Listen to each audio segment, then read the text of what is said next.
Bonnie Bun, and we are back with WH News. Take it away, Bruna! Today we'll be discussing Robert Morris and the effect he had on the Declaration of Independence, and how Enlightenment philosophers affected him. Take it away, Curly Fro! Here for the first time we have the never-before-seen documentary of Robert Morris and how the Enlightenment philosophers took a role on his success. Roll the film.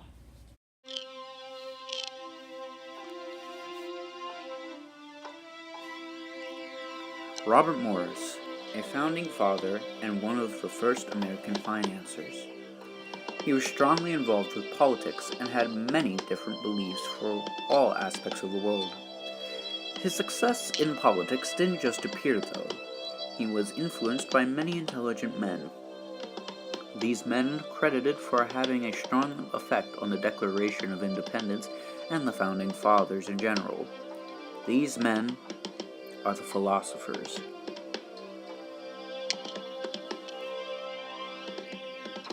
Robert Morris was a renowned activist in the Federalist Party. A Federalist, for those who don't know, is a person who supports a system of government in which several states come together under a central authority. It was noted in many of Robert Morris's papers that he was against monarchy. He believed the power shouldn't fall on the kings and queens. But did you know Robert Morris originally refused to sign the Declaration of Independence? Yep, that's right. He hoped to have reconciliation with Great Britain. But finally, he signed it roughly a week later.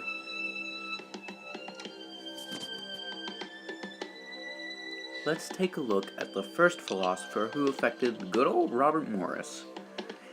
John Locke argued that revolution is not only a right, but an obligation which affected the Founding Fathers. Robert Morris is credited for financing the American Revolution.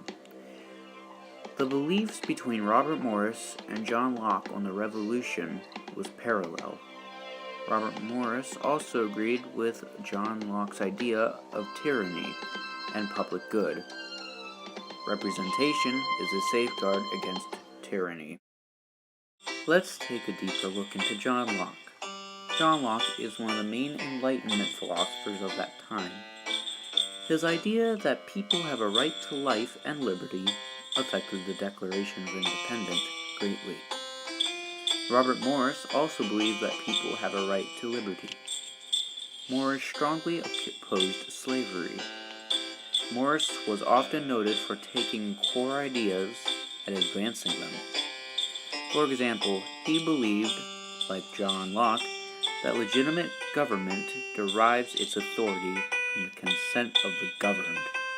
In addition to these notions, he added some fine distinctions to minimize the threat of political stability. Morris grouped liberty into two orders: political liberty and civil liberty. Political liberty meaning participation by the people in the enactment of legislation and in holding the government accountable. Civil liberty is the right for people to be left alone, and especially with their property and what to do with it without the government interfering. Morris saw political liberty being necessary for the protection of civil liberty, but he also saw posing of danger to it. Political liberty, considered separately from civil liberty, can have no other effect than to gratify pride. Where political liberty is an excess property, must be insecure, and where property is not secure, society cannot advance. A nation of politicians neglecting their own business for that of the state would be the most weak, miserable, and contemptible nation on earth. Wow, all of that came from John Locke's idea of life, liberty, and the pursuit of happiness. One thing I should mention is Robert Morris was very outspoken. Very outspoken. Just when you thought John Locke couldn't influence Robert Morris anymore, you see the idea of government in three branches. The remedy was to simply limit political liberty by the checking the power of the legislative through the three branches came directly from one other Enlightenment philosopher, Baron de Montesquieu. John Locke wasn't the only philosopher who influenced our founding father, Robert Morris. Baron de Montesquieu did as well. As mentioned before, the three main branches of government as a monarchy would have led to a cruel and oppressive way of power. Robert Morris despised a monarchy. Montesquieu thought that free commerce would completely undermine a republic, where Morris believed commerce could be the best means of promoting human happiness. This difference between Montesquieu and Morris expanded into deeper thinking for Morris.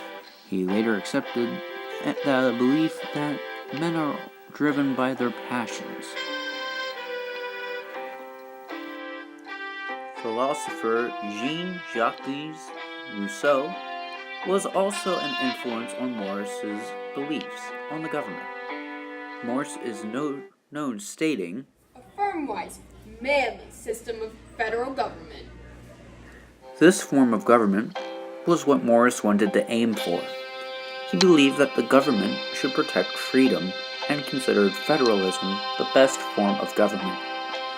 Morris's belief in how a government should be was that a good government requires An active and vigorous executive. and that in America, the due establishment of the executive authority was the keystone in the great arch of empire. Morris was also known for his dislike and distrust of democracy. His dislike was so prominent that he is quoted saying, Expect heroism from a sheep, charity from a wolf, and music from a crow, and perhaps you may not be disappointed. to the other Congress members, such as Lafayette. He also distrusted aristocrats, which is ironic because he was one himself. He states, There is a less proportion of rogues in coaches than out of them. Morris was George Washington's right-hand man. Some would even call him a suck-up.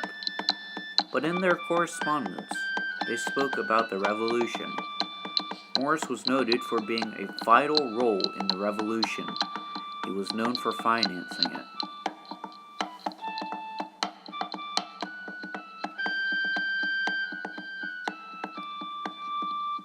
Robert Morris wished to terminate slavery, and when he officially represented it as administrator in France, he learned a lot.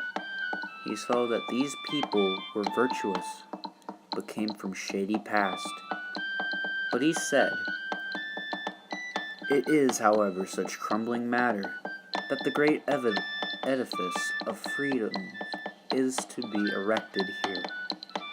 Like John Locke, as previously mentioned, Robert Morris saw that slavery needed to end, and with the influence of John Locke, his urge to stop it set up a core foundation for life and liberty.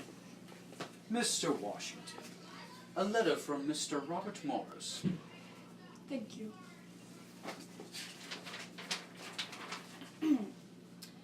Dear Mr. Washington, the materials for revolution in this country are very indifferent.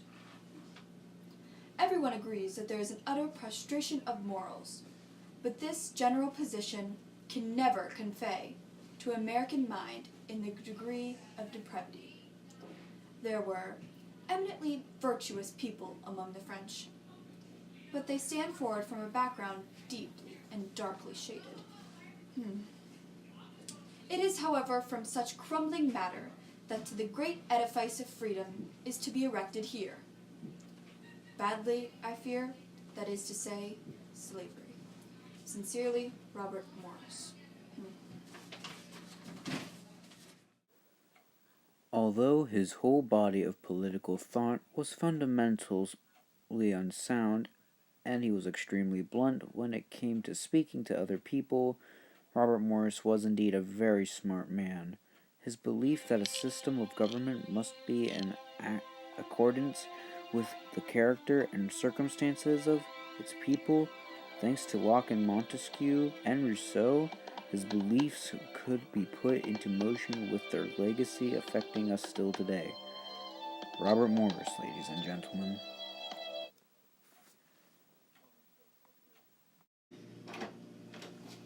Well, there you have it, folks. Wow, what an inspiring documentary. It shows us the history prior to us affects us every day.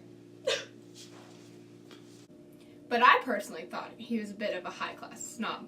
But that's just me. Thank you, Blondie. And now for the weather. Today for the forecast, it's a perfect beach day. Get your flip-flops. We're going to the beach.